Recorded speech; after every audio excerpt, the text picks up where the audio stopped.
Hello everybody, how are you doing? That's Allison here. Hoje a gente vai falar um pouquinho de Bolsonaro falando inglês. Vocês pediram no Instagram, vocês pediram no YouTube, vocês pediram no WhatsApp. Hoje os nossos planos não eram esses, mas como vocês pediram tanto, vocês querem ver esse homem falar inglês e entender o que esse homem falou aí, que a gente vai tirar essa aulinha aqui rápida, hoje uma aulinha um pouquinho mais rápida para falar de Bolsonaro falando inglês, analisar, e a gente vai também tentar transformar isso aqui numa aula, né? A gente não, presta atenção, a gente não está aqui para julgar no sentido de criticar, no sentido de desmoralizar uma pessoa falando inglês, não é o nosso papel aqui, jamais será, né? Professor de inglês, estou aqui para ensinar vocês, né? Corrigir eventualmente, sim, mas a gente está aqui para analisar e ver o que está certo, o que não está. Não estou criticando uma pessoa que está falando inglês. Tenha isso em mente, a gente não critica uma pessoa que está aprendendo uma língua, que fala uma língua, que fala alguma coisinha errada, que pronuncia alguma coisinha errada. Todo mundo, olha só, bota isso na sua cabeça. Todo mundo que vai falar uma língua, algum dia vai cometer erros, muitos erros de pronúncia, de fala. Eu cometo erros o tempo inteiro, então esse não é o propósito do vídeo. O propósito do vídeo é analisar, entender, ver o que está certo, o que está errado em questão de pronúncia e etc. Coisas que a gente poderia fazer, coisas que a gente poderia falar. E a gente vai usar um pouquinho do dicionário aqui também para entender um pouquinho disso aí, de pronúncia e de variedade. Vamos lá então, without further ado, let's get started. Deixa o seu likezinho se você já é do canal aqui, se inscreve caso você não esteja inscrito ainda. Se você não é do canal ainda, segura o seu dedinho. Se você achar a aula legal, interessante, aprender alguma coisinha, gostar da metodologia, aí sim você considera deixar o seu like e se inscrever no canal, beleza? Agora sim, vamos lá então. Vamos ouvir o homem, deixa eu ver se tá tudo certo aqui com o microfone. Às vezes eu dou umas batateadas aqui, vamos lá então. 1, 2, 3, let's go. Eu não falo inglês. Uma grande falha da minha formação. Aqui, inclusive, no início ele fala, né? Eu não falo inglês. Ele não fala inglês. Ele está com uma frasezinha que ele anotou ali e ele vai falar aquela frase, né? Mas quero dar um recado aqui para o mundo. E depois eu faço a tradução para vocês. Popcorn and ice cream sellers sentenced for coup d'etat em Brasil. Beleza, então essa daí foi a frase dele, a gente vai analisar aí ponto a ponto. Vou voltar um pouquinho e a gente vai pegando frase por frase, vamos lá. Depois, eu vou... Popcorn. Olha só, se a gente for pegar de ouvido, tá? O que ele falou? Ele falou isso aqui, ó, popcorn. Tá vendo? Tá vendo como ele fecha a boca pra falar? Presta atenção no final. Popcorn, né? Isso aí no inglês é bastante interessante, tá? Essa questão do M e do N no final, porque se a gente falar, por exemplo, gun é arma, gum, ó, olha como a gente fecha a boca, gum, né? Então realmente tem essa diferença que no português não tem tanta, né? Essa diferença não é tão grande, mas no inglês ela é maior, né? Gun, gum, fecha bastante a boca. Então como ele fecha a boca para falar popcorn, passa a ideia de M no final, né? O popcorn tem mais um Nzinho, popcorn. Então, popcorn. And ice cream sellers. Aqui também, ó. And, né? Parece que ele fala um and. Ele tem um A. Não que isso esteja de todo errado, existe algum lugarzinho ali que o and vai ter uma pronúncia um pouquinho diferente, né? Mas ficou um pouquinho estranha essa pronúncia, né? Daí ele fala depois o ice cream. O ice cream acho que não tá... Opa, ice cream não tá com muito problema, né? Ice cream. Só para você perceber, ó, a gente vai usar um pouquinho aqui do dicionário, tá?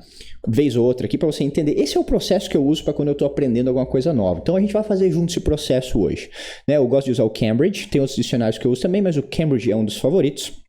Você pode usar ele em inglês ou você pode usar inglês-português, que daí ele também dá uma traduçãozinha, né? Eu vou te mostrar a diferença aqui então. Se você, por exemplo, digitar aqui popcorn, né? Popcorn, e aí você clicar no som, ó, aqui o som do UK, United Kingdom, né? Do Reino Unido, e aqui o US, Estados Unidos, são as duas pronúncias diferentes. Olha só. Popcorn. Você sente o N no final? Corn. Popcorn. Popcorn. Aí que no UK é um pouquinho diferente, o British English, né? Agora olha só o que eu falei antes pra vocês. Gun. Vamos ouvir o gun. gun, Agora vamos ouvir o gum. Olha lá, só para você sentir a diferença. gum, Você sente o gum no final? gum, Então pega bastante esse negócio do M no N no final, tá? Então quer saber a diferença da palavra no final? É N ou M? Gum, gun, gum, gun. Sacou? Só pra gente sacar. E o que eu ia ver aqui era outra coisa, agora me perdi. É o ice cream. Vamos lá. Ice cream. Opa, botei um G aqui no final. Ice cream, separado, escrevi junto lá. Ice cream. Ice cream, ice cream. Olha o M no final. Ice cream. Ice cream, legal? Popcorn and ice cream, popcorn and ice cream. E aí ele fala... And ice cream sellers. Ele fala meio que sealers, né? O que ele quis dizer foi isso aqui, né? Sellers. Sellers são vendedores, né? Geralmente o termo para vendedor ambulante é vendors, né? Vendors. Agora, não quer dizer que seller está errado. Você pode usar, né? Você pode usar. Vamos botar aqui, ó, só para você ver, ó. Seller. Vou até botar o português aqui, ó, né? Seller. Ó, o vendedor. A person who is selling something. Uma pessoa que está vendendo alguma coisa, né? E agora eu vou botar aqui o vendor. Someone who is selling something. Uma pessoa que está vendendo alguma coisa. Só é mais comum usar para vendedores ambulantes o vendor. vendor, Vendor. E olha a pronúncia do seller. Seller. Seller. Seller. Agora olha como ele pronuncia. Ice cream sellers. Sealers, seller. Sacou? Essa é a grande diferença. Então, sellers seria uma pronúncia melhor. Sentenced for cooked. Calma aí, vamos lá, no sentenced. Isso aqui é um erro muito comum de brasileiro. Anote isso daí. Eu vou dar uma mini aula bem legal para vocês aqui, ó. Sentenced. Agora, olha só. ED no final, né? ED no final, 90% dos casos é sinônimo de passado, né? Então, sentence, sentenciar. Sentenced, com esse ED no final, foram sentenciados. Sentenciei, é o passado. Então, ED é final de verbo regular no passado, para você entender um pouquinho de gramática, né? Você pega a palavra, por exemplo, ó, vou dar alguns exemplos porque vai ter uma mini aulinha aqui, então ó, prestem atenção. Work é trabalhar no passado, worked. Já vamos falar de pronúncia, calma lá, tá? Play, jogar. Played, jogaram, joguei, passado. Agora, vamos pegar um outro exemplo aqui, deixa eu pensar. Want, querer. Wanted, ou então, né, dá até para esquecer o som do T aqui e falar wanted.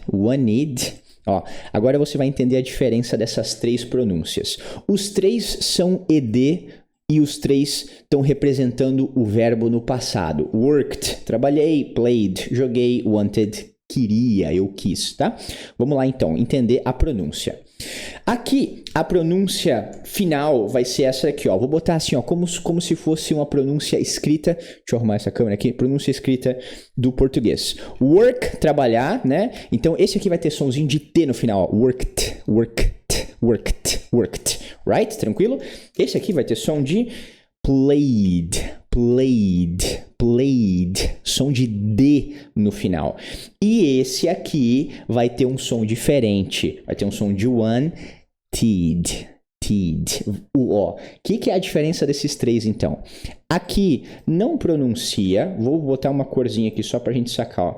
Aqui não pronuncia o E, aqui não pronuncia o E também, aqui pronuncia o E e ele tem um sonzinho de I. Então são três padrões diferentes de pronúncia quando a gente fala de verbos no passado. Worked, então pode ter som de T, só que nunca pronuncia o E. Pode ter som de D, só que não pronuncia o E. Played. E pode ter som de I. O E pode ser pronunciado, mas o som de I. Wanted. Tá. Mais uma, só pra gente fechar, porque daí engloba todos os exemplos. Decided, né? Eu decidi, I decided. Então vai ser assim, ó. Vou botar um S aqui, decided. Então aqui pronunciou, tá? Você já vai entender por que eu botei esse último exemplo aí. Opa, não sei o que eu fiz aqui. Por que eu botei esse último exemplo aí, você já vai entender. Vamos lá. Ó, quando que vai ter som de T? Quando que vai ter som de T? Primeiro eu vou te falar a regra, depois eu vou te falar do normal, do que acontece na vida real, tá?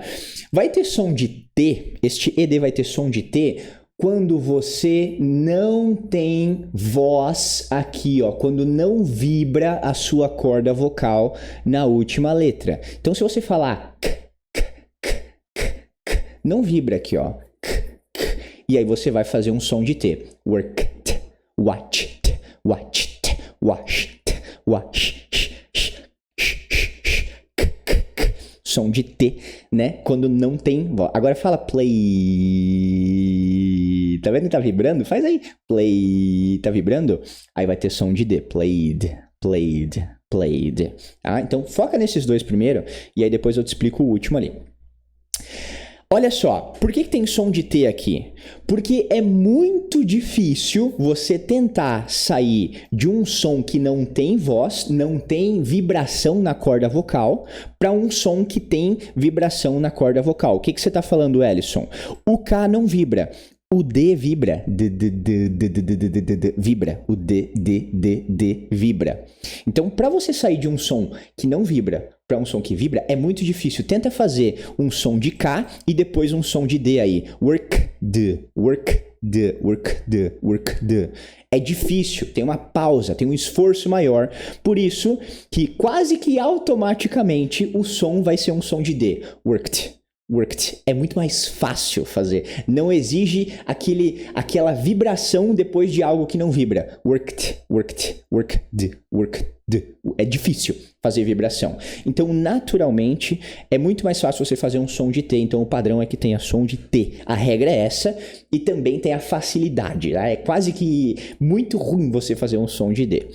Quando tem um som que vibra, é fácil fazer um som que vibra. Sair de uma vibração para ir para uma vibração. Played, played, played, played. Então, por isso que aqui mantém-se o som de D. Padrão desses dois é que os dois não se pronuncia o E. Aí, quando é que pronuncia, Ellison? Pronuncia-se quando, antes do ED, você tem um D ou um T. Se você tem o ED no final e antes disso você tem um T ou você tem um D, aí vai ser pronunciado wanted, duas pronúncias aqui, tá? Wanted ou wanted. Você pode dropar o som do T, mas vai continuar pronunciando wanted, wanted, wanted, wanted. E aqui decided. Vai ter um sonzinho de izinho, assim, mais ou menos, assim, para falar de grosso modo. Ok? Tranquilo? Então, aqui, o que a gente tem? Tem um C, não tem T, não tem D. A gente tem vibração aqui, ó. Não, então vai ter som de T depois, só que a gente não pronuncia o E, então vai ser sentenced. Sentenced. Entendeu? Queria só dar uma explicaçãozinha aí, só para deixar a aula um pouquinho maior, porque não tem muito o que falar nessa aula, é uma aula de uma frase, né? Mas já ficou aí uma aulinha legal sobre pronúncias de verbos regulares no passado. Vamos lá, vamos ver o resto aqui, ó. Então, popcorn and ice cream sellers engasguei. Sentenced. Aí o que mais que ele fala? The time in Brazil. For cooked the time in Brazil. O que ele fala? Ele fala isso aqui, ó. Ó. Eu acho que é assim porque isso aqui é francês, tá? Tá, acho que é isso aqui. A gente já confere ali. Isso aqui é francês, tá? Simplesmente essa palavra aqui já faria o serviço. O que é coup? Ó, outra coisa, vamos puxar no dicionário que você vai entender, pra você ver que eu não tô tirando essas coisas aqui do databunda, da minha imaginação, ó. Coup, não tem o som de P, tá vendo aqui, ó? Olha aqui, ó, não tem o som de P no final, então é coup, meio que fecha no final, mas não fala, coup. E quando você vê esses dois pontinhos, é porque é um pouquinho mais alongado, coup, ó, vou dar play. Coup.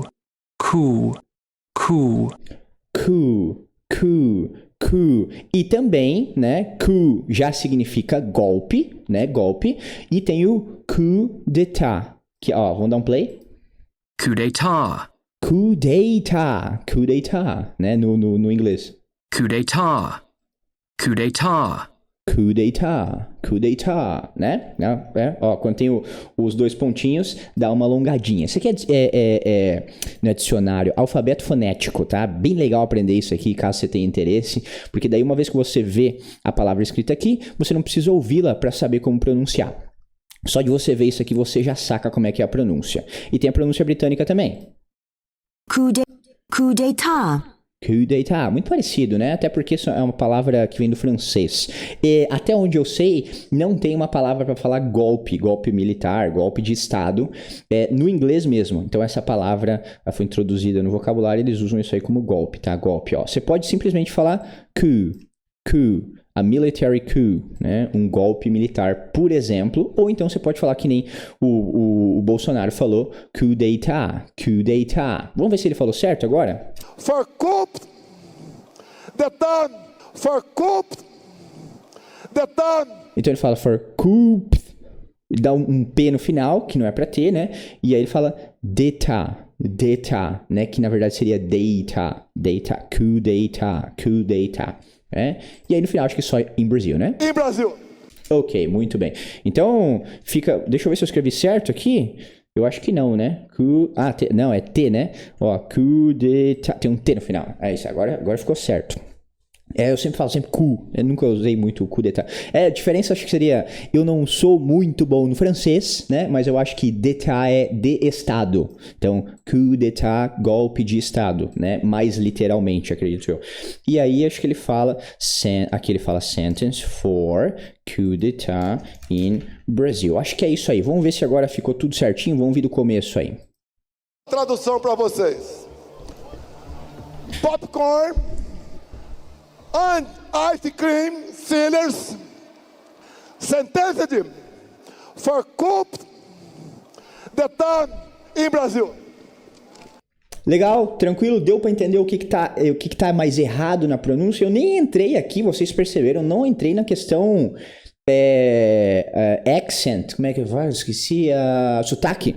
Não entrei na questão sotaque, até porque sotaque, galera, não tem absolutamente nada de errado com sotaque. Absolutamente nada de errado com sotaque. É quase como se fosse uma identidade sua, a identidade de onde você vem, do tipo, da maneira com que você fala, introduzida numa língua nova que você está aprendendo. O que a gente não pode é errar a própria pronúncia. A pronúncia precisa ser certa. Se tiver sotaque na pronúncia, não tem problema, né? Então, de novo, mais uma vez a frase: popcorn and ice cream sellers sentenced for coup d'etat in Brazil, né? Essa seria uma pronúncia aí mais próxima do que do standard English, do inglês meio que padrão assim. Vamos ver se a gente tem pergunta então para hoje, pra gente responder algumas perguntinhas que vocês vêm fazendo aí nos comentários. Ó, se você quiser deixar a sua dúvida, deixa aí nos comentários, a gente tá, não só dúvidas, comentários que você tiver aí sobre a aula, etc, a gente vai começar a responder 1, 2, 3 comentários aí toda a aula. Então vamos lá. O Jarder Santana falou o seguinte: escolhi essa série para estudar inglês. Assisto regularmente todos os dias. Muito engraçada. Very funny. Ele comentou isso na aulinha do The Office. Como aprender inglês com The Office. Jarder, essa série é sensacional para você aprender inglês, para você dar risada e ter um belo do entretenimento, aquele humor meio cringe, né, meio que dá umas borboletas no seu estômago. Isso é sensacional, tá no caminho aí certo. Meus parabéns, é isso aí, meu querido. Assista regularmente, todos os dias, inglês, legendinha em inglês, você vai aprender coisa pra caralho, você vai melhorar muito o seu inglês. A Ofélia Maria perguntou o seguinte: pergunta: qual a diferença entre venomous e poisonous? Vamos lá, então, vamos aproveitar que a gente estava com o nosso dicionário aqui, vou puxar o dicionário novamente e vamos ver o que o dicionário diz aí da diferença entre essas duas palavras juntos. Então, olha só, venomous, temos esta palavrinha, geralmente quando a gente tem esse sonzinho no final é meio que um us no final, né? O US tem meio que um us. Esse aqui é o sonzinho do schwa, som do schwa. Venomous. Tem 3 vezes esse som aqui na palavra. Não, 2 vezes, perdão. Uma é um E mesmo. Venomous. Venomous, muito bom. Ó, venenoso, né? Então, venenoso. A venomous snake insect produces venom. Então, quando é venomous, ela produz o veneno. Ou seja, é um líquido que pode ser colocado no corpo de outro animal pela mordida ou pela ferroada. Então, isso é o venomous. Vamos ver o que o dicionário diz, então, do poisonous. Poisonous. Ó, poisonous, containing poison, que contém veneno, né? Ou então que usa veneno para se defender. Sacou? Deu para entender a diferença? Então, venomous é que produz o veneno e o veneno pode ser injetado lá. E poisonous é que é venenoso, ou seja, tem veneno naquilo ali. Uma planta venenosa, não é que a planta produz veneno e ela vai injetar, não. A planta é venenosa, você vai lá, mexe com a planta, você come a planta, aí você se fode. Essa é a diferença do poisonous e o venomous. Se você não deixou o seu like ainda, deixa o seu like. Se inscreva no canal se você não é inscrito ainda. Não se esqueça que para os nossos queridos alunos aqui do YouTube, no primeiro link da descrição você encontra um link para ganhar um mês gratuito na nossa plataforma de imersão Inglês 360. Clica no link, se cadastra e eu quero te ver lá na nossa plataforma aprendendo inglês com a gente e toda segunda-feira nas nossas aulas às 7h30 da noite. Cadastre-se, entre no nosso grupo de WhatsApp e venha ter uma aulinha com nós ao vivo lá toda segunda-feira, 7h30 da noite, tirando as nossas dúvidas, aprendendo um pouquinho de inglês aí juntos. Demorou? A gente se vê no próximo episódio e peace out!